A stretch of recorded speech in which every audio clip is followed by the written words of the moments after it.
Soekarno dan didampingi oleh Muhammad Hatta di Jalan Pegangsaan Timur nomor 56 di Jakarta Pusat.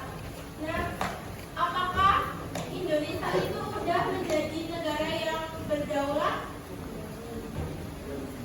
Belum ya. Waktu Indonesia merdeka itu Indonesia belum menjadi negara yang berdaulat karena Indonesia belum memenuhi syarat utama berdirinya sebuah negara. Apa aja sih syarat berdirinya sebuah negara? Syarat utama berdirinya sebuah negara ada 4. Yang pertama banget adalah wilayah. Sebelum merakyat harus ada wilayahnya. Apakah Indonesia itu punya wilayah? Punya. Dari Sabang sampai Merauke itu adalah wilayahnya Indonesia. Yang kedua, selain wilayah, penduduk. Apa?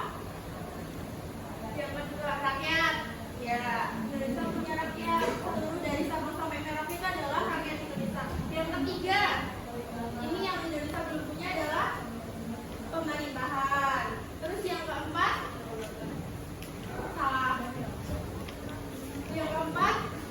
syarat utama berdirinya sebuah negara itu Indonesia harus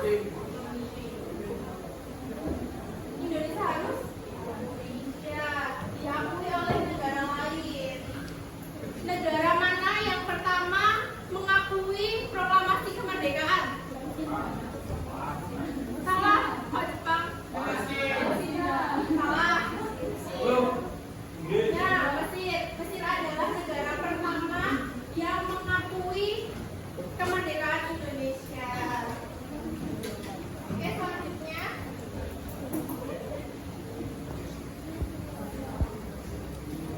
Selanjutnya adalah setelah proklamasi kemerdekaan Indonesia itu dilaksanakannya sidang PPKI. PPKI itu panjangannya dari Panitia Persiapan Kemerdekaan Indonesia. Dalam bahasa Jepangnya adalah nah, ada 3 sidang. Yang pertama pada tanggal 18 Agustus 1945. Apakah hasil sidang tersebut? Ada 3 hasil sidangnya.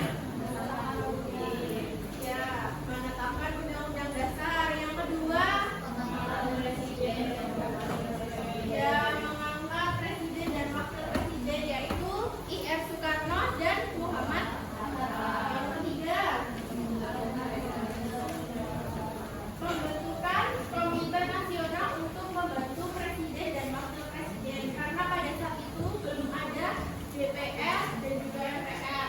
Lalu yang kedua adalah sidang pada tanggal 19 Agustus itu keputusannya apa aja? Yang pertama membentuk kementerian, 12 kementerian. Yang kedua, berapa provinsi? 8 apa aja? Sumatera, Jawa Barat, Jawa Timur, Jawa Tengah, Sulawesi, Sunda Kecil maupun Kalimantan. Betul. Lalu yang terakhir, pembentukan komite daerah. Terus yang terakhir, sidang terakhir pada tanggal 22 Agustus 1945 itu memutuskan tentang yang pertama pembentukan Komite Nasional Indonesia Pusat. Lalu membentuk partai politik. Nah, ada beberapa ideologi partainya.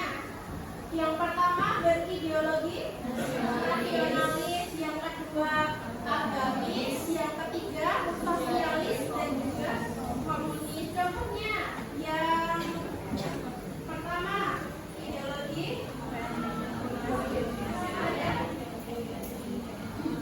ada PNI, Partai Nasional Indonesia. Terus yang agamis ada Masyumi, ada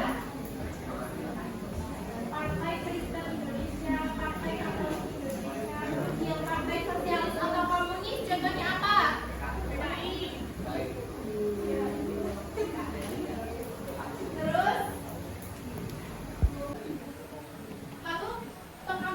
kekuasaan dan aset Jepang. Menyadari bahwa bisa suatu waktu sekutu datang ke Indonesia. Nah, waktu kita proklamasi kemerdekaan itu, Jepang itu sudah menyerah kepada Indonesia, menyerah kepada sekutu.